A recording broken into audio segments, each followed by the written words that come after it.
राधे राधे। जय श्री कृष्णा। दोस्तों, आज की इस पावन वाणी को सुनने से पहले आइए हम सब मिलकर प्रेम पूर्वक भगवान श्री कृष्ण का स्मरण करें। हे मेरे राधे मोहन, जो भी भक्त इस अमृतमयी वाणी को सुन रहा है, उनके जीवन से समस्त दुख, चिंता और कष्ट दूर हों। उनके हृदय में प्रेम, शांति और भक्ति का संचार हो और आपके दिव्य चरणों की कृपा उन पर सदैव बनी रहे। दोस्तों, अपने पवित्र भाव प्रकट करने के लिए नीचे कमेंट में जय श्री कृष्ण अवश्य लिखें। यदि आप हमारे YouTube चैनल गीता अमृतवाणी पर नए हैं तो कृपया चैनल को सब्सक्राइब करके इस भक्ति यात्रा का हिस्सा बने, ताकि श्री कृष्ण के अमृतमय ज्ञान से आपका जीवन आलोकित होता रहे। तो आइए बिना किसी विलंब के आज की दिव्य श्री कृष्ण वाणी आरंभ करते हैं। तकलीफ, ये शब्द जितना छोटा लगता है उतना ही गहरा है। ये सिर्फ एक भावना नहीं है, ये आत्मा का अनुभव है। जब कोई व्यक्ति हमें बार बार चोट पहुंचाता है, वचन से, व्यवहार से या अपनी उपेक्षा से, तो वह चोट केवल मन पर नहीं लगती, वह आत्मा तक उतरती है। ये तकलीफ धीमी जहर की तरह होती है, जो बाहर से नहीं दिखती लेकिन भीतर सब कुछ जला रही होती है। यह दुख उन शब्दों में नहीं होता जो कहे गए, बल्कि उन शब्दों में होता है जो कहे नहीं गए, लेकिन हर रोज हमारी आत्मा को चीरते जाते हैं। श्री कृष्ण ने भगवत गीता में स्पष्ट कहा, आत्मा को न शस्त्र काट सकते हैं, न अग्नि जला सकती है, न जल भिगो सकता है, न वायु सुखा सकती है। लेकिन प्रभु, जब किसी का व्यवहार आत्मा को भिगो देता है, अंदर तक कंपा देता है, तब यह कैसे सहा जाए? यहां हमें समझना होगा तकलीफ का असली स्वरूप क्या है। क्या वो शब्द हैं जो हमें चुभते हैं? क्या वो नजरें हैं जो हमें छोटा महसूस कराती हैं? या वो मौन है जो हमें अदृश्य बना देता है? नहीं, तकलीफ वो होती है जो हमारी आत्मा के स्वाभिमान से टकरा जाए, जो हमारे होने की गरिमा को निगल जाए। हर श्रोता के जीवन में एक ना एक ऐसा व्यक्ति जरूर होता है जिसने जीवन में प्रेम का वादा करके आत्मा को घायल किया। यह व्यक्ति कोई भी हो सकता है, मित्र, जीवन साथी, सगा संबंधी या कोई ऐसा जिसे हमने खुद से ऊपर रखा। और जब वही व्यक्ति बार बार हमें नीचा दिखाए, हमारी भावनाओं का उपहास करे, हमारी उपस्थिति को तुच्छ समझे, तो धीरे धीरे हम खुद को खोने लगते हैं। ये खोना बाहर से नहीं दिखता, ये वो खोना है जब आप अब अपने भीतर वो मुस्कान नहीं पाते जो कभी अनायास खिल जाती थी। आप बदलते नहीं हैं, आपको बदला जाता है, और यही तकलीफ है। महाभारत में द्रौपदी की व्यथा को याद कीजिए। जिस सभा में उसका चीर हरण हुआ, वो सभा अपनों की ही थी, कोई अजनबी वहां नहीं था, लेकिन फिर भी वो सबसे असुरक्षित वहीं थी। अपनों से मिली अपमान की वो अग्नि उसे अंत तक जलाती रही। और फिर जब श्री कृष्ण ने उसकी लाज बचाई, तो वो सिर्फ वस्त्र नहीं था, वो आत्मा की गरिमा की रक्षा थी। यहां प्रश्न यह नहीं है कि कोई हमें तकलीफ क्यों देता है, प्रश्न यह है कि हम उसे कितनी बार अनुमति देते हैं। हर बार जब हम चुप रहते हैं, हर बार जब हम सोचते हैं शायद अगली बार वो बदल जाएगा, हम अपनी आत्मा को थोड़ा और घायल कर देते हैं। श्रोतागण, आपको पता है किस पल सबसे ज्यादा तकलीफा होती है? जब आप खुद को आईने में देखते हैं और सोचते हैं, मैं ऐसा नहीं था। तकलीफा वहां होती है जहां हम अपने ही स्वभाव, अपनी ही करुणा, अपनी ही सरलता को किसी और के जहर में डूबा हुआ पाते हैं। और तब भीतर एक सवाल उठता है, क्या मेरी अच्छाई मेरी कमजोरी बन गई? लेकिन नहीं, आपकी करुणा कमजोरी नहीं है, आपकी सहनशीलता दुर्बलता नहीं है, परंतु आपकी चुप्पी आपकी आत्मा का अपमान है। सनातन धर्म सिखाता है कि आत्मा का संरक्षण परम धर्म है। शिव जी ने विष पिया था, लेकिन उसे गले से नीचे नहीं उतरने दिया। इसका अर्थ यह नहीं कि आप हर बार जहर पिएं, इसका अर्थ यह है कि आप चुने किसे अपने भीतर उतरने देना है। वेदों में स्पष्ट कहा गया है, यथा अग्नि सर्वम दहति तथैव दुखम चेतसा दह्यते। अर्थात जैसे अग्नि सब कुछ जला देती है, वैसे ही दुख चेतना को जलाता है। और अगर आपकी चेतना जल रही है तो वो तपस्या नहीं है, वो आत्मघात है। सच ये है, हम अक्सर तकलीफ देने वालों को इसलिए नहीं छोड़ते क्योंकि हम उन्हें सजा देना चाहते हैं, बल्कि इसलिए कि हम खुद को साबित करना चाहते हैं कि हम उनके बिना भी ठीक रह सकते हैं। लेकिन यही सबसे बड़ी भूल है, क्योंकि जो व्यक्ति आपके मूल्य को नहीं समझता वह आपकी उपस्थिति से भी कभी नहीं सीख सकता। ईश्वर की ओर से, ब्रह्मांड की ओर से कि अब रुकिए, अब लौटिए, लौटिए उस स्थान पर जहां आप फिर से अपनी मुस्कान पा सकें। लौटिए उस स्थिति में जहां आप फिर से अपने अस्तित्व को महसूस कर सकें। क्योंकि याद रखिए, आपका जीवन किसी और के व्यवहार की क्षमा नहीं, बल्कि आपकी आत्मा की गरिमा का प्रमाण होना चाहिए। और श्रोताओं, जब आप इन शब्दों को सुन रहे हैं तो शायद आपके हृदय में भी कोई चेहरा उभर रहा हो, कोई ऐसा चेहरा जो आपको बार बार दुखी करता है, कोई ऐसा रिश्ता जिसमें आप सिर्फ सहते आए हैं, कोई ऐसी आवाज जो हर बार आपको नीचा दिखाती है, लेकिन आप उस आवाज के बिना रहना नहीं सीख पाए। मेरे प्रियजनों, हर वो रिश्ता जो तुम्हें स्वयं से दूर कर दे वह ईश्वर से भी दूर कर देता है, और जो तुम्हें ईश्वर से दूर करे वह रिश्ते का नाम लेकर पाप करता है।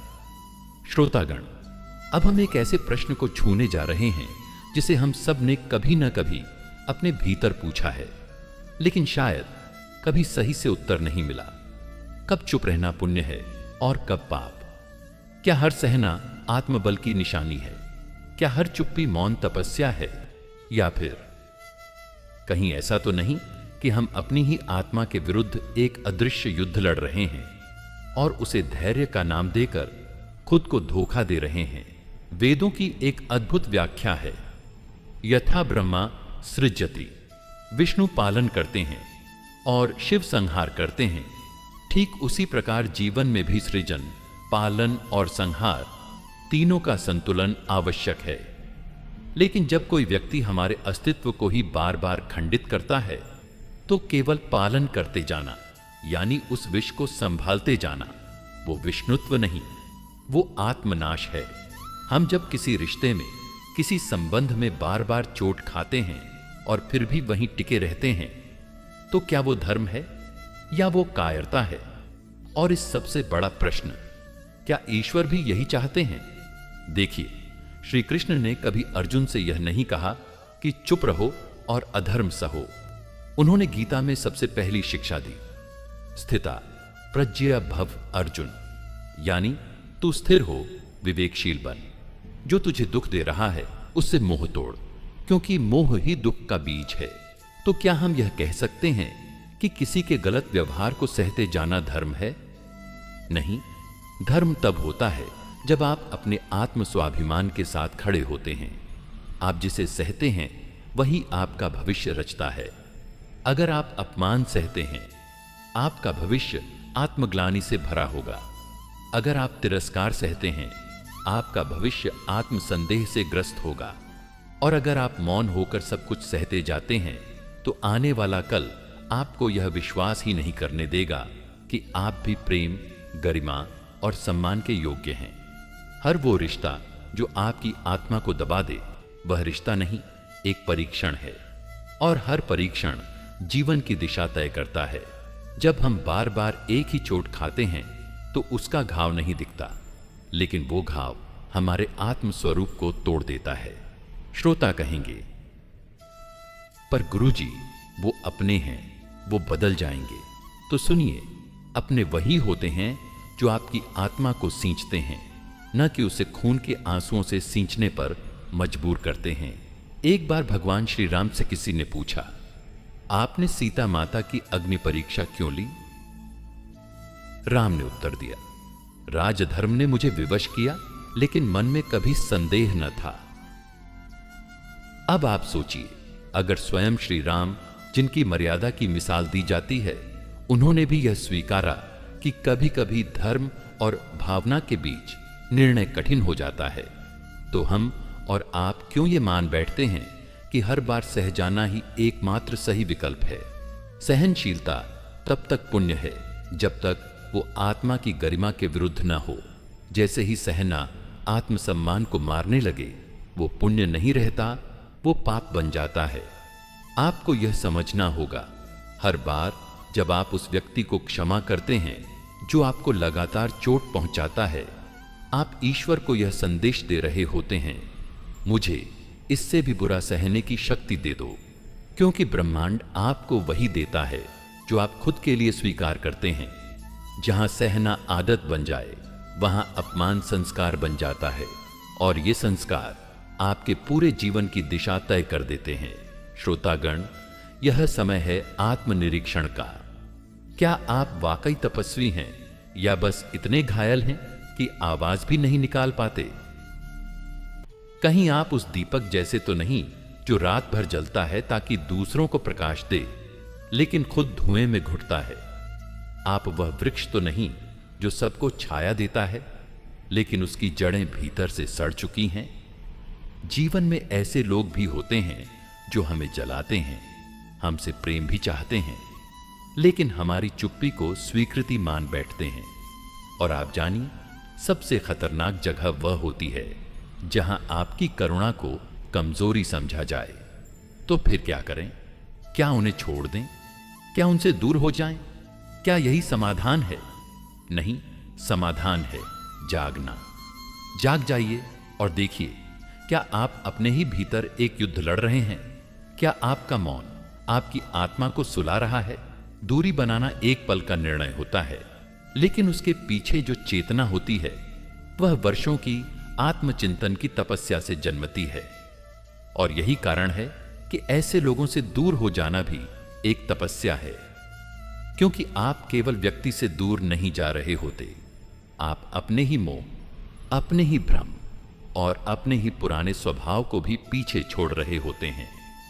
मेरे प्रियजनों, आपका जीवन कोई तपश्चर्या नहीं है जिसे दूसरों के पाप धोने के लिए जिया जाए। आपका जीवन एक तीर्थ है जहां हर दिन आत्मा की पूजा होनी चाहिए, सम्मान, प्रेम और शांति से। और अगर कोई बार बार उस तीर्थ को अपवित्र करे तो वहां प्रवेश निषिद्ध करना ईश्वर की सच्ची आराधना है। तुम तकलीफ में हो ना, इसलिए नहीं कि तुम्हारे जीवन में कुछ गलत हुआ है, बल्कि इसलिए क्योंकि तुम्हारी आत्मा अब जागने लगी है। मेरे प्यारे श्रोताओं, मैं जानता हूं आप में से बहुत से लोग इस समय जीवन में ऐसी परिस्थिति से गुजर रहे हैं जहां कोई ना कोई व्यक्ति बहुत करीब का, बहुत अपना, आपको बार बार चोट दे रहा है, कभी शब्दों से, कभी व्यवहार से, कभी मौन से। आप सोचते हैं, मैंने तो इसके लिए सब कुछ किया, फिर भी यह मुझे क्यों तड़पाता है? और बस यहीं से शुरू होती है आत्मा और कर्म का द्वंद्व, एक ऐसा युद्ध जो बाहर नहीं, भीतर लड़ा जाता है। पुराणों में कहा गया है, जिसने तुम्हें रुलाया वह तुम्हारे कर्मों का दर्पण है, और जो तुम्हें समझे बिना छोड़ गया वह तुम्हारी आत्मा की परीक्षा है। हम जब भी तकलीफ में होते हैं तो हम उस व्यक्ति को दोषी ठहराते हैं जिसने हमें आहत किया, पर सनातन का सत्य कुछ और कहता है। वेदों में वर्णित है कि दुख केवल तब आता है जब आत्मा की यात्रा बाधित होती है। जब आत्मा आगे बढ़ना चाहती है और हम उसे किसी और के मोह में बांध कर रख देते हैं, तब तकलीफ आती है। उस व्यक्ति की वजह से नहीं, बल्कि आत्मा की पुकार को अनसुना करने की वजह से। आपका दुख इसलिए नहीं है कि वो व्यक्ति बुरा है, आपका दुख इसलिए है कि आपने उसे ईश्वर से ऊपर बैठा दिया। आप सोचिए, अर्जुन जब युद्ध भूमि में खड़ा था तो उसके अपने ही लोग भीष्म पितामह, गुरु द्रोणाचार्य सामने खड़े थे। उसकी तकलीफ भी तो यही थी ना कि अपनों को कैसे मारूं, अपनों से कैसे लड़ूं। लेकिन श्री कृष्ण ने क्या कहा? अर्जुन, संबंध यदि धर्म के मार्ग में बाधा बने तो उनसे युद्ध करना ही धर्म है। कभी कभी वह व्यक्ति जो आपको बार बार दुख देता है वह केवल एक पात्र है, आपके भीतर की शक्ति को जगाने का माध्यम। जब तक आप उस तकलीफ को समझते नहीं, तब तक आप अपने सत्य तक नहीं पहुंच सकते, और जब तक आप उस तकलीफ को छोड़ते नहीं, तब तक आप श्री कृष्ण तक नहीं पहुंच सकते। मेरे प्रियजनों, अब मैं आपसे एक सवाल पूछता हूं और इसका उत्तर आपको खुद देना है। क्या आप वाकई खुद से प्यार करते हैं? अगर करते हैं तो क्यों किसी ऐसे व्यक्ति को बार बार अपने मन का शासक बना देते हैं जो आपको ही नकारता है? क्यों उसके शब्द, उसके व्यवहार, उसके मौन आपके आत्मविश्वास को खा जाते हैं? श्रीमद् भागवत में वर्णित है, जो आत्मा अपने शुद्ध स्वरूप को भूल जाए वही दूसरों से मान्यता की भीख मांगती है। क्या आपको यह नहीं लगता कि आप बार बार अपनी आत्मा को, अपने आत्मसम्मान को गिरवी रख देते हैं सिर्फ इसलिए कि कोई आपको काबिल समझ ले? अब मैं आपको एक रहस्य बताता हूं जो केवल ग्रंथों में ही नहीं, आत्मा के अनुभव में भी लिखा है। कोई तुम्हें तब तक तकलीफ नहीं दे सकता जब तक तुम उसे अपने भीतर स्थान न दो। वो व्यक्ति जिसने तुम्हें बार बार नजरअंदाज किया, तुम्हारी भावनाओं को कुचला, तुम्हारे जज्बातों से खेला, वह अब भी ताकतवर क्यों है? क्योंकि तुमने अपने भीतर उसका सिंहासन सजा रखा है। श्री कृष्ण ने गीता में एक गूढ़ बात कही, मामेकम शरणम व्रज, मेरी शरण में आओ। लेकिन हम क्या करते हैं? हम एक इंसान की शरण में चले जाते हैं जो खुद भ्रम में है। हम उसके शब्दों को सत्य मान लेते हैं जो खुद अज्ञान में डूबा है। मेरे प्यारे भक्तों, यह तकलीफ जो तुम झेल रहे हो, यह तुम्हारा दुश्मन नहीं है। यह एक देवता है जो तुम्हें जगाने आया है। यह वह द्वारपाल है जो आत्मा की गहराई में प्रवेश करने से पहले तुम्हारी परीक्षा लेता है। क्या तुम अब भी झुकोगे उस इंसान के आगे जो तुम्हारे आंसुओं को नहीं समझ पाया? या अब वक्त आ गया है कि तुम खड़े हो जाओ उस श्री कृष्ण के आगे जो तुम्हारे आंसुओं को भी मोती मानता है? तुम्हें बचपन से सिखाया गया, रिश्ते निभाओ, सहन करो, समर्पण करो। पर वेदों ने यह नहीं कहा कि आत्मा का गला घोंट दो। श्रीमद् भागवत महापुराण में एक कथा आती है प्रहलाद की। उसका ही पिता हिरण्यकशिपु उसे मारना चाहता था, फिर भी प्रहलाद डरा नहीं। उसने किसी गलत व्यक्ति को पिता के नाम से सम्मान नहीं दिया जब उसका धर्म ही गलत था। क्या तुम भी आज उसी हिरण्यकशिपु को जीवन में ओढ़कर जी नहीं रहे? जिसे तुम अपना कहते हो, क्या वो तुम्हारी आत्मा को मारता नहीं? तो फिर क्यों चुप हो? अब वक्त है उठने का, अब वक्त है दूरी बनाने का, क्योंकि दूरी कमजोरी नहीं, तपस्या है। जब श्री कृष्ण मथुरा छोड़कर द्वारका चले गए, तब कोई नहीं कहता कि उन्होंने रिश्तों से भाग लिया, क्योंकि उन्होंने जो किया वह धर्म था। और याद रखो, जो व्यक्ति तुम्हें बार बार दुख देता है वह तुम्हारी आध्यात्मिक यात्रा में सबसे बड़ा विघ्न है। तुम्हारी आत्मा कोई याचक नहीं है जो किसी के प्रेम की भीख मांगे। वह ब्रह्म की अंश है, पूर्ण है, दिव्य है। तुम्हें खुद को उसी दृष्टि से देखना होगा जिस दृष्टि से श्री कृष्ण ने अर्जुन को देखा था, न कमजोर न रोता हुआ, बल्कि योद्धा। और याद रखो, जो तकलीफ देता है वह तुम्हारा बंधन है, जो आत्मा को चैन देता है वही ईश्वर का संकेत है। तो अब उस संकेत को पहचानो और उस तकलीफ देने वाले व्यक्ति से दूरी बना लो, क्योंकि अब तुम्हें श्री कृष्ण की ओर बढ़ना है और वहां केवल प्रेम, शांति और आत्मबल मिलेगा। जब कोई बार बार तुम्हारी आत्मा की शांति को तोड़े तो वह रिश्ता नहीं रहता, वह बंधन बन जाता है। और सनातन धर्म का मूल यही कहता है कि आत्मा को बंधन से मुक्त करना ही मोक्ष है। प्रिय श्रोताओं, आइए अब हम एक बेहद गूढ़ और अनदेखे प्रश्न को उठाते हैं। क्या हर रिश्ता निभाने योग्य होता है? संस्कृति ने हमें सिखाया कि संबंध जोड़ना धर्म है, परंतु जब वही संबंध तुम्हारे आत्मबल को तोड़ने लगे, तुम्हारे आत्मसम्मान को कुचलने लगे, तुम्हारी आत्मा को रोज झर देने लगे, तब क्या उसे निभाना भी धर्म कहलाएगा? श्रीमद् भगवद गीता का अध्याय 16 कहता है, अभयम सत्व संशुद्धि ज्ञान योग व्यवस्थिति। अर्थात एक साधक का पहला गुण है निर्भयता और सत्व की शुद्धि। और जब हम किसी विषैले रिश्ते में फंसे होते हैं, तब हम न तो निर्भय रहते हैं न सत्व शुद्ध रहता है। बस हम एक दिखावे की दुनिया में जीते हैं, जहां हम अंदर से टूटे होते हैं मगर बाहर से मुस्कुराते हैं। अब आप खुद से एक प्रश्न पूछिए, क्या आप ऐसा जीवन जीने आए हैं जो रोज आपकी ऊर्जा को चूस ले और बदले में सिर्फ तिरस्कार दे? रिश्ते का अर्थ सिर्फ साथ होना नहीं होता, बल्कि एक दूसरे की आत्मा का पोषण करना होता है, जिसे आप अपना कहते हैं। अगर वही व्यक्ति आपकी कमजोरियों का उपहास करे, आपके सपनों को कुचल दे, आपकी सच्चाई को नकार दे, तो वह क्या अपना हुआ? भगवान श्री कृष्ण ने भी अर्जुन को केवल इसीलिए नहीं स्वीकारा कि वह उनका मित्र था, बल्कि इसलिए क्योंकि अर्जुन की आत्मा युद्ध से डरी हुई थी और श्री कृष्ण ने उसे उसके भय से मुक्त किया।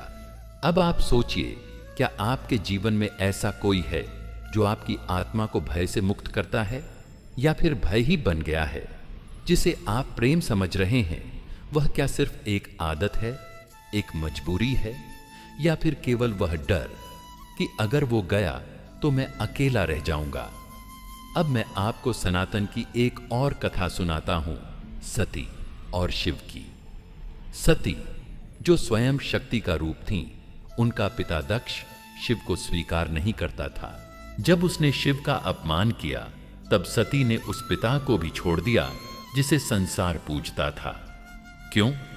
क्योंकि सती जानती थीं कि जहां आत्मा का अपमान होता है, वहां रिश्ते नहीं निभाए जाते, वहां आत्मबल से निर्णय लिए जाते हैं। तो अगर एक देवी अपने पिता से संबंध तोड़ सकती है, तो आप क्यों नहीं उस रिश्ते से मुक्त हो सकते जो हर दिन आपकी चेतना को अपवित्र करता है? क्योंकि हम मोह में जी रहे हैं। मोह इस बात का कि कोई हमें छोड़ ना दे, कोई हमें बुरा ना कहे, कोई हमें अकेला ना कर दे। लेकिन आप खुद सोचिए, क्या कोई आपको छोड़ सकता है जब आपने कभी खुद को थामा ही नहीं? श्रीमद् भागवत में एक सुंदर श्लोक है, न बंधनम न मोक्षोस्ति ज्ञानादेव विमुच्यते। अर्थ, न तो कोई बंधन शाश्वत होता है, न कोई मुक्ति, बस ज्ञान ही आत्मा को मुक्त करता है। मेरे प्रियजनों, आपका ज्ञान क्या कहता है? क्या वह आपको उस व्यक्ति के साथ रहने को कहता है जिसने आपकी आत्मा को रोज घायल किया है, या फिर वह आपसे कहता है कि अब समय आ गया है कि तुम अपने भीतर के श्री कृष्ण को सुनो? हर विषैला रिश्ता एक प्रयोगशाला होता है, जहां या तो आप अपनी चेतना को खो बैठते हैं या फिर जाग जाते हैं। अब निर्णय आपका है। क्या आप और गहरे उस जहर में उतरना चाहते हैं या अब अमृत की ओर बढ़ना चाहते हैं? श्री कृष्ण ने गीता में एक और महत्वपूर्ण बात कही, न हि कश्चित क्षणमपि जातु तिष्ठत्य कर्मकृत, यानी हर व्यक्ति हर क्षण कुछ ना कुछ कर रहा है। अब सोचिए, अगर आप हर दिन किसी ऐसे व्यक्ति की वजह से मानसिक, भावनात्मक या आत्मिक रूप से टूट रहे हैं, तो आप भी एक कर्म कर रहे हैं, आत्महिंसा का। और सनातन धर्म आत्महिंसा को पाप मानता है। जब आप चुप रहते हैं किसी के अत्याचार पर, तो आप भी उस पाप में भागी बनते हैं, क्योंकि आत्मा की चुप्पी परमात्मा की आवाज को दबा देती है। अब मैं आपको एक अत्यंत सरल परंतु क्रांतिकारी विचार देता हूं। दूरी बनाना परित्याग नहीं होता, वह आत्म संरक्षण होता है। श्री कृष्ण जब वृंदावन छोड़कर मथुरा चले गए, तो क्या उन्होंने गोपियों से प्रेम करना छोड़ दिया था? नहीं, उन्होंने सिर्फ उस मोह से दूरी बनाई जो अब जीवन के सत्य से जुड़ा नहीं था। कभी कभी मोह को छोड़ना ही सच्चा प्रेम होता है, खुद के लिए। अब मैं आपसे आग्रह करता हूं, अपनी आंखें बंद करें और उस एक व्यक्ति को याद करें जो आपके जीवन में बार बार आपके आत्मसम्मान को रौंदता है, आपके हृदय को चोट पहुंचाता है, और फिर भी आप उसी के लौटने की प्रतीक्षा करते हैं। क्यों? क्या इसलिए कि वह व्यक्ति आपको ईश्वर से भी बढ़कर लगता है, या इसलिए कि आपने अपने भीतर के ईश्वर को भुला दिया है? प्रिय आत्मा, अब समय आ गया है। श्री कृष्ण की दृष्टि से देखो, न कि अपनी कमजोरी की दृष्टि से। श्री कृष्ण ने कभी किसी को अपने मन की शांति पर अधिकार नहीं दिया।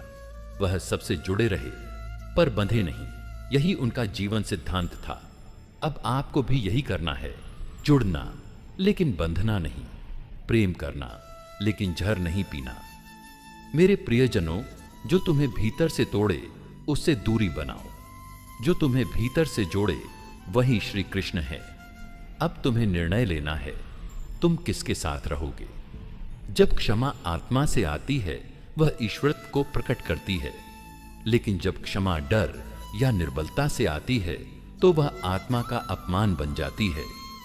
प्रिय श्रोताओं, अब हम उस विषय पर बात करेंगे जो अक्सर आध्यात्मिकता के नाम पर सबसे अधिक गलत समझा गया है, क्षमा। कितनी बार आपको किसी ने कहा होगा, माफ कर दो, यही धर्म है। क्षमा वीरों का गहना है। जो तकलीफ देता है उसे भी माफ कर देना चाहिए, क्योंकि तुम बड़े हो। परंतु क्या श्री कृष्ण ने हर किसी को माफ किया था? क्या उन्होंने केवल प्रेम और सहिष्णुता से ही संसार को चलाया, या फिर उन्होंने समय आने पर न्याय, विवेक और तटस्थता से कार्य किया, बिना किसी मोह के, बिना किसी भय के? आपका हृदय यदि बार बार एक ही व्यक्ति द्वारा घायल हो रहा है, आप उसके अत्याचार, अपमान और मनोवैज्ञानिक हिंसा को रोज अनुभव कर रहे हैं, तो क्या हर बार उसे माफ करना ही आध्यात्मिकता है, या यह खुद की आत्मा के विरुद्ध हिंसा है? श्रीमद् भगवद गीता का एक महत्वपूर्ण श्लोक है, दोषे दोषम समाचक्षेत धर्मम धर्मेण पश्यति अदोषदर्शी यह स स्यात् स एव परम मुनि। अर्थात जो दोष को दोष की दृष्टि से देखता है और धर्म को धर्म की दृष्टि से देखता है, वही सच्चा मुनि होता है। अब आप बताइए, जो व्यक्ति बार बार आपको चोट देता है उसे आप माफ करते चले जाते हैं, तो क्या आप दोष को दोष कह रहे हैं, या आप खुद को इस भ्रम में रख रहे हैं कि मैं तो माफ करने वाला हूं, इसलिए मैं बड़ा हूं? श्री कृष्ण ने क्षमा की मर्यादा को स्पष्ट किया है। माफ करो जब उससे किसी का भला हो, दूरी बनाओ जब कोई केवल तुम्हारा अहित कर रहा हो। एक बार द्रौपदी दुशासन द्वारा सभा में अपमानित की गई। उस क्षण उसने श्री कृष्ण को पुकारा। श्री कृष्ण ने उसकी रक्षा की, लेकिन क्या उन्होंने दुर्योधन और दुशासन को तुरंत माफ कर दिया? नहीं, बल्कि उन्होंने युद्ध की भूमिका बनाई और कहा, जब अन्याय सीमा पार करता है तो क्षमा नहीं, प्रतिकार धर्म बन जाता है। यही श्री कृष्ण की दृष्टि है। जहां क्षमा आत्मा के उत्थान में सहायक हो, वहां वह वरेण्य है, पर जहां क्षमा एक अपराध को प्रश्रय बन जाए, वहां वह अधर्म है। अब सोचिए, क्या आपने भी किसी रिश्ते में यह भ्रम पाल रखा है कि मैं माफ करता जाऊंगा और सब अच्छा हो जाएगा? लेकिन सालों बाद आप खुद से पूछते हैं, मैं कहां खो गया? आपका आत्मसम्मान खो गया, आपकी स्वाभाविक हंसी खो गई, आपकी ऊर्जा खत्म हो गई, क्योंकि आपने गलत जगह पर बार बार क्षमा करके उस व्यक्ति को अधिक ताकतवर बना दिया जिसने आपको तोड़ा। यह क्षमा नहीं थी, यह आत्म बलिदान था जिसमें आत्मा को जलाया गया। ध्यान रखिए, श्री कृष्ण केवल प्रेम का प्रतीक नहीं है, वे विवेक और न्याय का भी प्रतिनिधित्व करते हैं। जब उन्होंने अर्जुन को युद्ध के लिए प्रेरित किया तो केवल इसीलिए नहीं कि वह कुरुक्षेत्र था, बल्कि इसलिए कि अन्याय का समर्थन करना या आंख मूंद कर सहना दोनों ही अधर्म के मार्ग हैं। अब आप सोचिए, अगर आपका जीवन भी एक छोटा कुरुक्षेत्र है जहां एक ओर आपके आत्मसम्मान का संहार हो रहा है, तो क्या आपका मौन, आपकी क्षमा, कहीं वह उसी अन्याय को और मजबूत तो नहीं कर रही? माफ करना और दूर हो जाना ये विरोधी नहीं है। कई बार किसी को माफ करने का सबसे सही तरीका होता है उससे दूरी बना लेना, शांत चित्त से, बिना द्वेष के, बिना क्रोध के, क्योंकि अब वह रिश्ता आपके आत्मिक विकास में बाधा बन गया है। जब आप किसी को माफ करते हैं और फिर भी वही व्यक्ति बार बार आपको चोट पहुंचाता है, तो वह क्षमा नहीं, आत्म प्रताड़ना है। और आत्मा की प्रताड़ना कोई भी धर्म या वेद नहीं स्वीकार करता। अब आइए एक मनोवैज्ञानिक दृष्टि से भी समझें। जब आप बार बार माफ करते हैं तो सामने वाला व्यक्ति क्या महसूस करता है? ये तो हमेशा मुझे माफ कर देगा, और वह अपनी सीमाएं भूल जाता है। वह आपके धैर्य का अपमान करने लगता है। श्रीमद् भागवत में एक संवाद आता है, यह क्षमावान स न प्रमत्तः। जो सच्चा क्षमावान होता है वह मूर्ख नहीं होता। वह जानता है कब सहना है और कब निर्णय लेना है। मेरे प्रियजनों, कुछ क्षण आंखें बंद करें और उन सभी चेहरों को याद करें जिन्हें आपने माफ किया है, लेकिन बदले में उन्होंने आपके भीतर जहर घोल दिया। आपके शब्दों पर विश्वास नहीं किया, आपके प्रेम का उपहास किया, और फिर भी आप सोचते रहे, मैं बड़ा बन रहा हूं, मैं माफ कर रहा हूं। अब इन सभी चेहरों से कहिए, मैंने तुम्हें माफ किया, लेकिन अब मैं तुम्हें अपनी आत्मा के पास नहीं रख सकता, क्योंकि मेरी आत्मा अब श्री कृष्ण की ओर बढ़ रही है और तुम्हारा बोझ वहां नहीं जा सकता। भगवान श्री कृष्ण के प्रिय भक्तों, क्षमा का भाव भीतर रखो, पर जहां आत्मा का अपमान हो वहां दूरी ही सबसे बड़ा धर्म है। श्री कृष्ण हमें यह सिखाते हैं, धर्म का अर्थ केवल सहना नहीं, बल्कि यह जानना भी है कि कब उठ खड़ा होना है और कब छोड़ देना है। अहंकार वह भ्रम है जो हमें हमारी आत्मा से दूर कर देता है, और आत्मसम्मान वह ज्योति है जो हमें प्रभु के निकट ले जाती है। प्रिय श्रोताओं, अब हम एक बहुत ही सूक्ष्म परंतु बेहद जरूरी अंतर को समझेंगे, आत्मसम्मान और अहंकार का। जीवन में कई बार जब आप किसी से दूरी बनाते हैं तो समाज कहता है तुम में अहंकार आ गया है। जब आप किसी का बार बार सहना बंद कर देते हैं तो लोग कहते हैं तुम बदल गए हो। और जब आप अपने जीवन की प्राथमिकताओं में खुद को पहले रखने लगते हैं तो कुछ आपको स्वार्थी भी कहने लगते हैं। लेकिन क्या ये सब बातें सच हैं, या फिर यह समाज का वह जाल है जो आपको बार बार उसी तकलीफ में बनाए रखने के लिए बुनता है? आज हम श्री कृष्ण की दृष्टि से इस भ्रम को खोलेंगे, क्योंकि जहां आत्मसम्मान है वहां ईश्वर का स्पर्श है, और जहां अहंकार है वहां आत्मा का पतन है। नैव तस्य कृते नार्थो न कृते नेह कश्चन न चास्य सर्वभूतेषु कश्चिदर्थव्यपाश्रयः। अर्थात जो आत्मा में स्थित है, जिसे आत्मज्ञान है, उसे किसी की मान्यता की आवश्यकता नहीं होती। वह न किसी कार्य से बंधा है और न किसी की स्वीकृति से। अब आप सोचिए, आप जीवन भर दूसरों की मान्यता की तलाश में क्यों रहते हैं? आपके निर्णय, आपके रिश्ते, आपकी दूरी क्यों हमेशा इस डर से जुड़ी होती है कि लोग क्या कहेंगे? यही वह बिंदु है जहां आत्मसम्मान और अहंकार के बीच की रेखा धुंधली हो जाती है। मेरे प्रियजनों, तो सबसे पहले समझिए आत्मसम्मान क्या है। आत्मसम्मान वो भाव है जब आप खुद के भीतर की दिव्यता को पहचानते हैं, जब आप यह जानते हैं कि आपका जीवन, आपकी ऊर्जा और आपका हृदय, यह सब ईश्वर की अमूल्य भेंट है, और इसलिए कोई भी रिश्ता, कोई भी व्यक्ति, कोई भी परिस्थिति आपको लगातार नीचा दिखाकर, अपमानित करके आपसे आपकी आत्मा की गरिमा नहीं छीन सकता। जब आप कहते हैं मैं अब और नहीं सहूंगा, तो यह अहंकार नहीं, आत्मा की पुकार होती है। मेरे प्रिय भक्तों, अब दूसरी ओर आइए। अहंकार क्या है? अहंकार तब आता है जब आप खुद को दूसरों से ऊपर मानते हैं, जब आप सोचते हैं कि मैं ही ठीक हूं, बाकी सब गलत हैं। यह आत्म संरक्षण नहीं, बल्कि आत्मविस्मरण है, क्योंकि आपने अपने भीतर के कृष्ण को नहीं पहचाना, बल्कि केवल अपनी बाहरी पहचान को बढ़ा चढ़ाकर देखना शुरू कर दिया। श्री कृष्ण ने अर्जुन से यही कहा, अर्जुन, यह युद्ध न तुम्हारे गौरव के लिए है और न ही तुम्हारी जीत के लिए, यह धर्म के संरक्षण के लिए है। जब आपका आत्मसम्मान किसी बड़े उद्देश्य से जुड़ा होता है, जैसे कि मानसिक शांति, आत्मिक विकास, ईश्वर की प्राप्ति, तब वह पवित्र होता है। लेकिन जब वह केवल मैं के गर्व से उपजा होता है, तब वह अहंकार बन जाता है। अब आप पूछेंगे, दोनों में पहचान कैसे करें?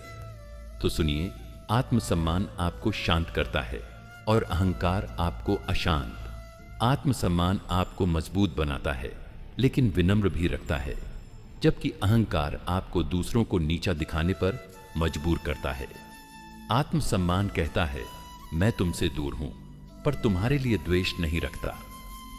अहंकार कहता है मैं तुमसे दूर हूं क्योंकि तुम मेरे योग्य नहीं। क्या आपने देखा ये सूक्ष्म अंतर? शब्द वही हैं पर आत्मा की स्थिति बिल्कुल भिन्न। मेरे प्रियजनों, कितनी बार आपने खुद को समझाया मैं अगर उससे अलग हो गया तो लोग क्या कहेंगे? मैं अगर जवाब नहीं दूंगा तो वह खुद को सही समझेगा। परंतु श्री कृष्ण हमें सिखाते हैं अपने भीतर की शांति को दूसरों की समझ से न जोड़ो। श्री कृष्ण ने कभी भी दुर्योधन से युद्ध इसलिए नहीं किया क्योंकि उन्हें गुस्सा था, बल्कि इसलिए कि उनका आत्मसम्मान उन्हें सिखाता था जहां धर्म की हत्या हो रही हो वहां मौन अधर्म का समर्थन होता है। आज आपके जीवन में भी कई दुर्योधन हैं, शब्दों के, विचारों के, रिश्तों के।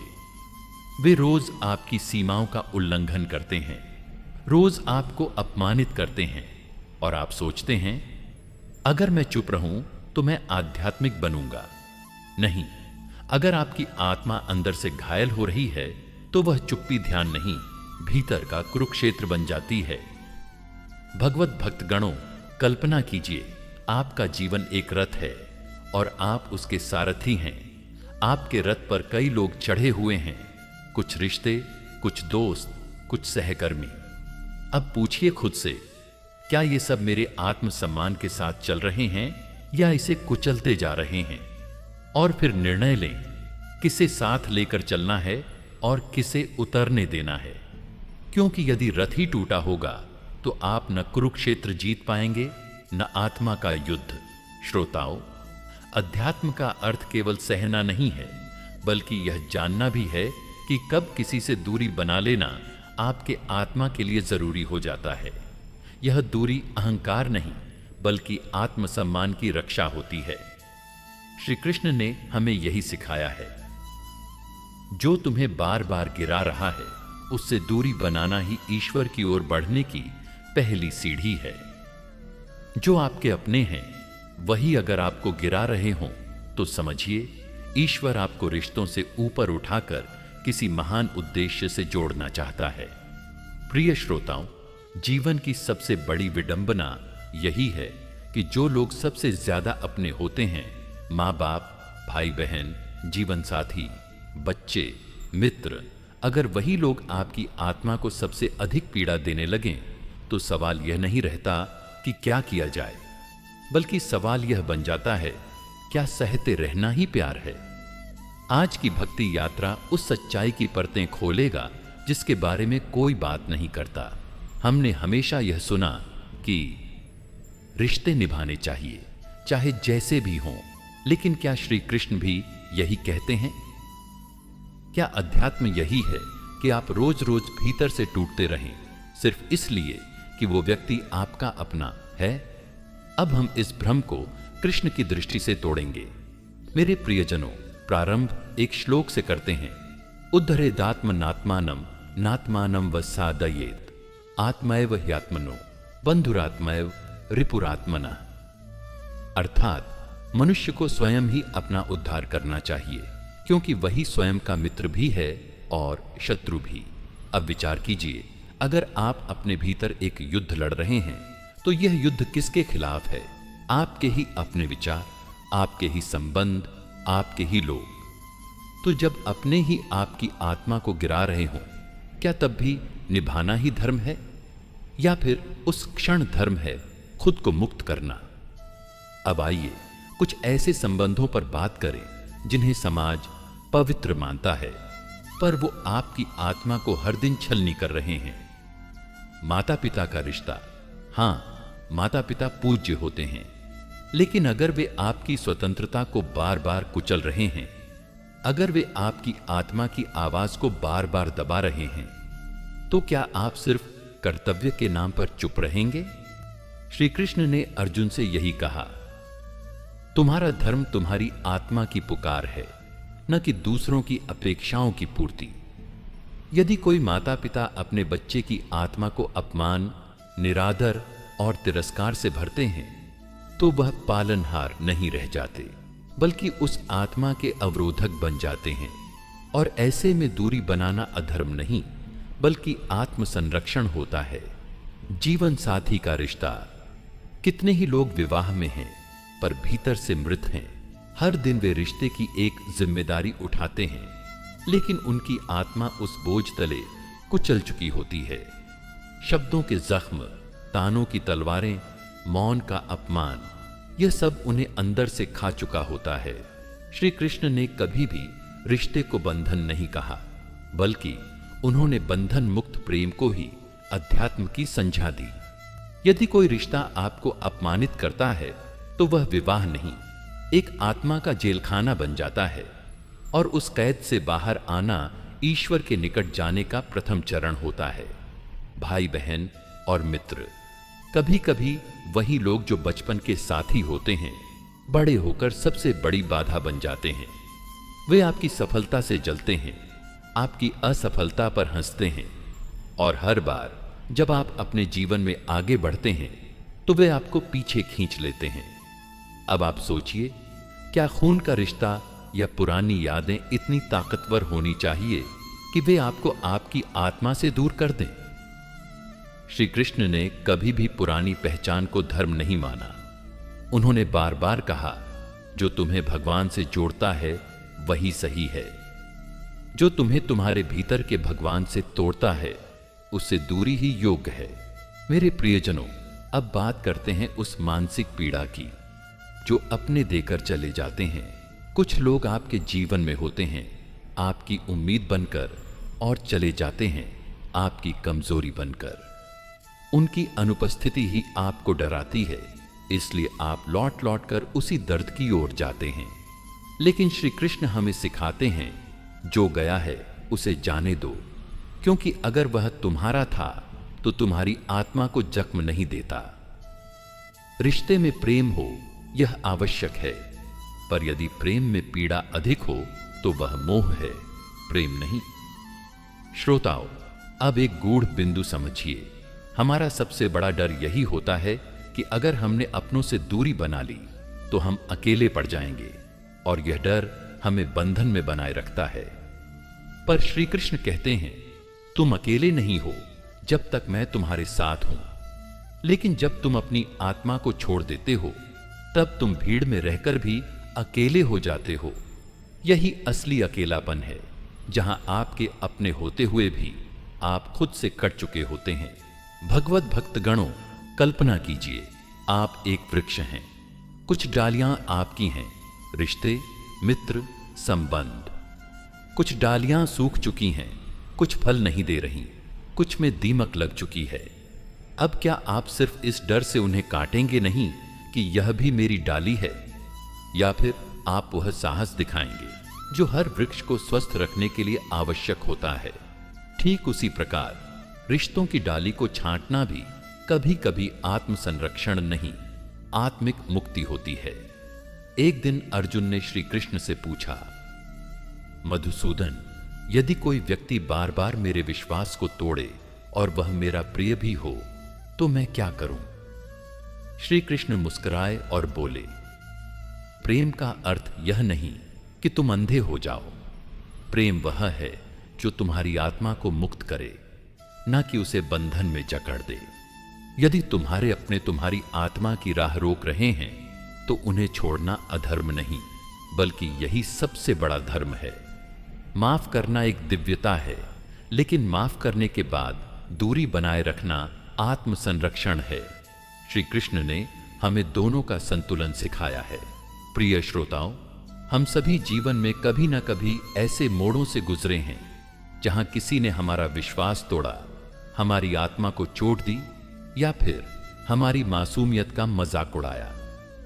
इन घावों के बाद अक्सर लोग कहते हैं, माफ कर दो, यही सबसे बड़ा धर्म है। लेकिन क्या सचमुच हर माफ करना उस व्यक्ति को दोबारा अपने जीवन में बुलाने का निमंत्रण होता है? क्या क्षमा का अर्थ यह है कि आप अपने दर्द को फिर से स्वीकार करें? क्या आध्यात्मिकता का अर्थ है कि आप उसी आग में दोबारा चलें जिसने आपकी आत्मा को पहली बार जला दिया था? अब हम क्षमा और दूरी के बीच का अंतर श्री कृष्ण की दृष्टि से समझेंगे। तस्मादसक्तः सततम कार्यम कर्म समाचर, असक्तो ह्याचरण कर्म परमाप्नोति पुरुषः। अर्थात इसलिए तू आसक्ति को त्याग कर अपना कर्तव्य निष्ठा से कर, क्योंकि जो व्यक्ति बिना आसक्ति के कर्म करता है वह परम प्राप्त करता है। अब सोचिए, अगर आप किसी को माफ करते हैं तो क्या आप उस माफी में फिर से जुड़ाव पैदा कर रहे हैं, या फिर आप यह कहते हैं मैं तुम्हें माफ करता हूं पर अब तुम्हारी जगह मेरी आत्मा के आंगन में नहीं है। श्रोताओं, यह अंतर ही जीवन की दिशा तय करता है। माफ करना कायरता नहीं है, यह एक साहस है, क्योंकि जब कोई आपके साथ अन्याय करता है तो सबसे आसान राह होती है बदला लेना, लेकिन माफ करना यह कहता है मैं तुम्हारे किए गए कर्म से ऊपर उठ चुका हूं। श्री कृष्ण ने अर्जुन को युद्धभूमि में यही सिखाया कि जब तक तुम्हारे भीतर द्वेष रहेगा तुम धर्म के लिए नहीं, अहंकार की संतुष्टि के लिए युद्ध करोगे। इसीलिए पहले माफ करो, अपने भीतर से उस जहर को निकालो जो तुम्हें अंदर ही अंदर खा रहा है। माफी सबसे पहले अपने लिए होती है, दूसरे के लिए नहीं। श्रोताओ, यहां पर सबसे ज्यादा भ्रम होता है। लोग सोचते हैं कि यदि आप किसी को सचमुच माफ कर दें तो आपको उसे दोबारा अपने जीवन में स्थान देना चाहिए, लेकिन श्री कृष्ण ऐसा नहीं मानते। जब दुर्योधन ने बार बार पांडवों के साथ विश्वासघात किया तब श्री कृष्ण ने माफ किया, पर उन्हें पास बुलाकर दोबारा मित्रता नहीं की। माफ करना आत्मा की शांति है, लेकिन दूरी बनाना आत्मा की सुरक्षा है। कई बार वह व्यक्ति जिसे आपने माफ किया फिर से वही गलती करता है, क्योंकि वह आपकी माफी को कमजोरी समझता है। श्री कृष्ण कहते हैं क्षमाशीलता तब तक उपयोगी है जब तक वह आपकी आत्मा को कुचल न दे। जब कुंती को पता चला कि कर्ण उसका पुत्र है तो वह श्री कृष्ण के पास गई और रोते हुए बोली, मैंने कर्ण को जन्म दिया पर वह मेरा नहीं रहा, क्या मैं क्षमा के योग्य नहीं? श्री कृष्ण ने उत्तर दिया, कुंती, क्षमा कोई पत्र नहीं है जिसे भेज देने से रिश्ता फिर से वही बन जाता है। कर्ण को माफ करना तुम्हारा धर्म है, पर यह सोचना कि वह अब तुम्हारे हृदय में फिर से वही स्थान पाएगा, यह मोह है। माफ कर दो, पर पुराने बंधनों को दोबारा मत बांधो। जब आप किसी को माफ करके भी उससे दूरी बनाते हैं तो लोग कहते हैं कि तुम्हारा दिल छोटा है, पर सच्चाई यह है कि आपका हृदय इतना विशाल होता है कि आप माफ कर देते हैं, लेकिन इतना भी सजग होता है कि आप दोबारा उसी कुएं में नहीं गिरते। श्री कृष्ण कहते हैं रिश्ते वही अच्छे हैं जो आत्मा को ऊपर उठाते हैं, वरना वे केवल एक पिंजरा हैं जिसमें इंसान बाहर से जीवित और भीतर से मरा होता है। क्या आपके जीवन में कोई ऐसा व्यक्ति है जिसे आपने माफ किया, पर जब वह दोबारा लौटा उसने फिर से वही घाव दिए? क्या आपने यह सोचा कि शायद इस बार वह बदल गया है, लेकिन वह फिर वैसा ही निकला? तो अब समझिए, हर व्यक्ति के लिए द्वार खुला रखना माफी नहीं, मूर्खता है। माफी दिल में दी जाती है, न कि अपने जीवन के दरवाजे में। प्रिय श्रोताओं, आपकी आत्मा एक मंदिर है, हर किसी को उसमें प्रवेश की अनुमति मत दो। माफ करना यह है कि आप मंदिर के बाहर उन्हें प्रणाम करते हो, लेकिन भीतर प्रवेश की शर्तें तय करते हो। श्री कृष्ण यही सिखाते हैं। तुम्हारी आत्मा में कौन रहेगा यह निर्णय तुम्हारा है। माफ करना तुम्हारा धर्म है, पर अपनी आत्मा को सुरक्षित रखना तुम्हारी जिम्मेदारी है। मेरे प्रियजनों, माफ कर दो ताकि तुम्हारा हृदय शुद्ध हो जाए, पर दूरी बना लो ताकि तुम्हारी आत्मा फिर न रोए। यही श्री कृष्ण का सच्चा मार्ग है। मेरे प्रियजनों, जहां आत्मसम्मान की हत्या हो वहां मौन साधुता नहीं, विचारशील दूरी धर्म बन जाती है। प्रिय श्रोताओं, एक बहुत ही गूढ़ और पीड़ादायक प्रश्न है जिसे हम में से हर कोई अपने भीतर कभी न कभी दोहराता है। मैं कब तक सहता रहूं? कभी वह अपमान रिश्तों के नाम पर होता है, कभी सामाजिक मर्यादाओं के नाम पर, तो कभी हमारे ही मन की उस भ्रमित करुणा के कारण जिसे हम धैर्य समझ बैठते हैं। पर क्या वाकई हर अपमान को सहना धैर्य है? क्या आत्मसम्मान की कुर्बानी आध्यात्मिकता है? क्या बार बार झुकते रहना हमारे भीतर की दिव्यता को और बड़ा बनाता है या उसे धीरे धीरे मार देता है? मेरे प्रिय दर्शकों, जब अपमान आदत बन जाए तो उससे कैसे उठ खड़े हों? क्योंकि श्री कृष्ण के अनुसार आत्मा को कुचलने वाली सहनशीलता कभी धर्म नहीं हो सकती। स्वधर्मे निधनम श्रेयः परधर्मो भयावह, अर्थात अपने धर्म में मरना भी श्रेयस्कर है, पराये धर्म का पालन भय उत्पन्न करता है। श्रोताओं, इस श्लोक में धर्म का अर्थ केवल पूजा पद्धति नहीं है। यह उस आत्मिक गरिमा की बात करता है जो हमारे भीतर जन्म से होती है, वो जो हमें बताती है कि हम क्या सह सकते हैं और क्या नहीं। अपमान को बार बार सहना धर्म नहीं, बल्कि अपने स्वधर्म से मुंह मोड़ना है। और यह भयावह होता है क्योंकि धीरे धीरे हम वो बन जाते हैं जो हम नहीं हैं, बल्कि वो बन जाते हैं जो दूसरे हमसे चाहते हैं। कई बार अपमान केवल चीख कर नहीं आता, वह कभी एक मुस्कान में छिपा होता है, कभी किसी की चुप्पी में, कभी किसी मजाक में, तो कभी किसी रिश्ते की आदत बन चुका होता है। हम अपने ही जीवन के भीतर ऐसे लोगों को स्थान दे देते हैं जो रोज हमें तोड़ते हैं, पर हम उन्हें परिवार, दोस्त या प्रेम का नाम देकर उनकी चोटों को जायज बना देते हैं।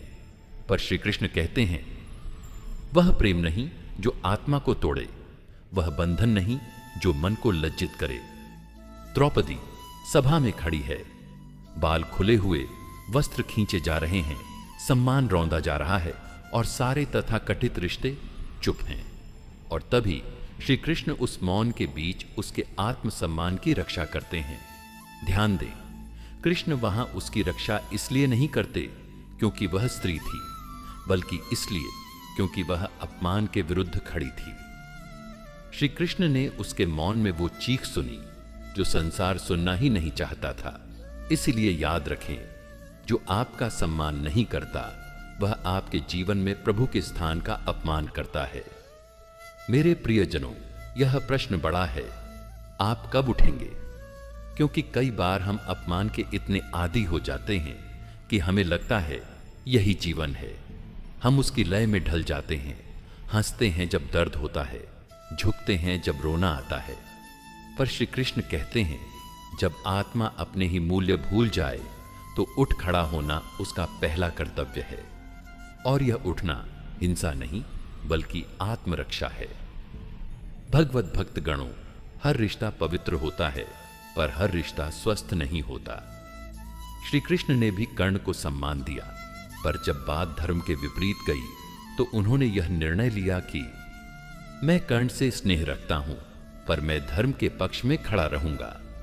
कभी कभी वही लोग जो हमें सबसे प्रिय होते हैं वही हमें सबसे गहराई से अपमानित करते हैं, क्योंकि उन्हें यकीन होता है कि आप कुछ नहीं कहेंगे, और हम भी कहां कुछ कहते हैं। हमने शालीनता का लबादा ओढ़ रखा है, जबकि भीतर आत्मा रो रही होती है। प्रिय दर्शकों, अब कुछ आत्म जांच करें। क्या आप किसी ऐसे व्यक्ति के साथ हैं जिसकी उपस्थिति में आपको अपने शब्द तोलने पड़ते हैं? क्या आप बार बार उसकी बातों के बाद अपने ही अस्तित्व पर सवाल उठाने लगे हैं? क्या आपने खुद को बार बार समझाया है कि शायद मैं ही गलत हूं, लेकिन दिल ने हर बार कहा नहीं, ये अपमान है? तो श्री कृष्ण आज आपको कह रहे हैं, दूरी अपराध नहीं है, वह आत्मसम्मान का पुनर्जन्म है। श्रोताओं, इस अध्याय का सार यही है कि यदि कोई व्यक्ति बार बार आपके अस्तित्व को छोटा, मूर्ख, कमतर साबित करने की कोशिश करता है तो उससे दूरी बनाना आध्यात्मिकता की ही एक क्रिया है। श्री कृष्ण का मार्ग केवल प्रेम का मार्ग नहीं, वह न्याय और गरिमा का भी मार्ग है। जहां अपमान आदत बन जाए वहां मौन नहीं, निर्णय आवश्यक होता है, और यह निर्णय कठोर नहीं, सहज और शुद्ध होता है। अपने मन को सहेजिए, उसके सम्मान से बढ़कर कोई धर्म नहीं। और जो आत्मा को अपमानित करे उससे दूरी बनाना श्री कृष्ण की दृष्टि में एक उत्तम कर्म है। मौन तब तक महान है जब तक वह आत्मसम्मान को निगल न जाए। प्रिय श्रोताओं, हमारा समाज हमें सिखाता है, चुप रहो, सह लो, यही समझदारी है। हमें बताया गया कि जो झुकता है वही बड़ा होता है, जो मौन रहता है वही ज्ञानी होता है। पर क्या हमेशा मौन रहना ही समाधान है? क्या हर परिस्थिति में चुप रहना आपके भीतर के सत्य को बचा पाता है? या कभी कभी वही मौन आपके भीतर के स्वाम को धीरे धीरे खत्म कर देता है? श्री कृष्ण के जीवन और गीता के ज्ञान में यह बात अत्यंत स्पष्ट है। मौन तब तक मूल्यवान है जब तक वह भीतर की आग को बुझाने न लगे। कभी कभी बोलना सिर्फ संवाद नहीं होता, वह आत्मा की पुकार होती है। संशयात्मा विनश्यति, अर्थात जिसके मन में संशय है वह न इस लोक में सुखी होता है और न ही परलोक में। इस श्लोक का मर्म यह है कि जब मन के भीतर संशय हो, अधिकार को लेकर, सम्मान को लेकर या किसी संबंध के अर्थ को लेकर, तो वहां मौन विनाश का मार्ग बन जाता है। संशय तब तक बढ़ता है जब तक हम संवाद नहीं करते, और संवाद तब तक संभव नहीं जब तक हम मौन की चादर ओढ़े रहते हैं। मेरे प्रियजनों, कई बार हम सोचते हैं कि अगर मैं चुप रहूंगा तो बात नहीं बढ़ेगी, अगर मैंने कुछ कहा तो रिश्ता टूट जाएगा, अगर मैंने जवाब दिया तो सामने वाला और दुखी होगा। पर क्या आपने कभी सोचा है कि हर बार चुप रहकर आपने खुद के भीतर कितने सवालों को मार डाला? हर बार जब किसी ने आपकी भावनाओं को अनदेखा किया, आपने कुछ नहीं कहा, आपने सोचा यह सहिष्णुता है, पर असल में यह आत्मिक मौन का अपराध बनता गया। श्री कृष्ण हमें सिखाते हैं, संवाद केवल दूसरों को सुनाने के लिए नहीं होता, बल्कि स्वयं को बचाने के लिए भी होता है। महाभारत के मैदान में जब अर्जुन ने गांडीव नीचे रखा तो वह मौन था। उसका मन भय, मोह और दुविधा से भर गया था। वह नहीं चाहता था कि अपनों के विरुद्ध युद्ध करे। और तब श्री कृष्ण ने क्या किया? क्या वह भी मौन हो गए? क्या उन्होंने कहा, तुम्हारा निर्णय है, मैं कुछ नहीं कहूंगा? नहीं, उन्होंने 700 श्लोक कहे, संवाद किया, क्योंकि वह जानते थे मौन इस घड़ी में केवल पतन लाएगा, संवाद ही उद्धार करेगा। यही वह बिंदु है जहां से हमें सीखना चाहिए कि संवाद कभी कभी संजीवनी होता है और मौन केवल मृत शांति।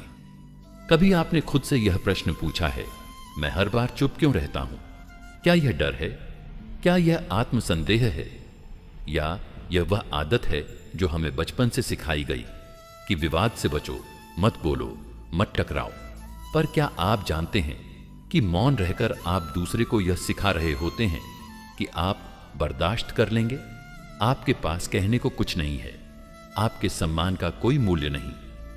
श्री कृष्ण का यही संदेश है, जो जीवन में सिर्फ मौन साधे वह न स्वयं को जान सकता है न ईश्वर को।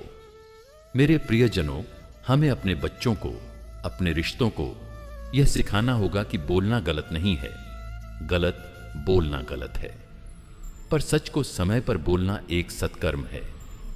कृष्ण जब युधिष्ठिर से कहते हैं कि अब समय है कि सत्य को स्वीकारो और धर्म के पक्ष में खड़े हो जाओ, तो वह यह नहीं कहते कि अब भी शांत रहो, क्योंकि देर से बोले गए सत्य कभी कभी व्यर्थ हो जाते हैं। कई बार हमारा मौन हमारे रिश्तों को अस्पष्ट बना देता है।